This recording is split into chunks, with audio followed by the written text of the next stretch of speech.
आपके पिताजी की जो जॉब है उससे आपका क्या दृष्टिकोण बना ऑफ पब्लिक सर्विस, कि आप फ्यूचर में अगर कभी सिविल सर्वेंट बने तो आप किस तरीके से पब्लिक सर्विस को और गवर्नेंस के बारे में एक दृष्टिकोण आपका कैसे बना, कुछ यूँ प्रभावित हुआ क्या?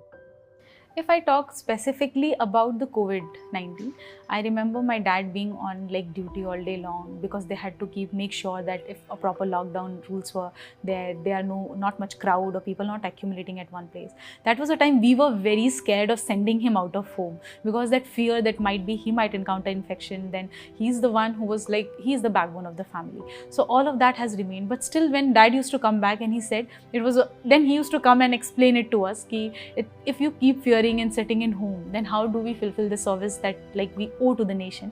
तो आते थे घर पे, हमें समझाते थे, like we had a proper quarantine thing that dad used to stay in a separate room and we used to talk through windows. We were not allowed in the rooms and he used to just tell us that faith in God, because I'm doing the service that I should have done, and if I'm doing and approaching it with honesty, I know nothing will happen. And that's what happened like when COVID passed away. Now when we sit back and talk, so he gives us an example कि ऐसा time था, the infection was spreading बहुत बुरी तरीके से, but वही cautions रखा और we were true to my service, see God rewarded me that way. तो हमेशा ये चीज़ याद रखना कि when you are getting into services, कभी कभी ऐसा हो सकता है कि you might be at risk, but that should not stop you from stepping ahead. तो हम ऐसा कह सकते हैं कि मम्मी पापा both they did not give up on the people.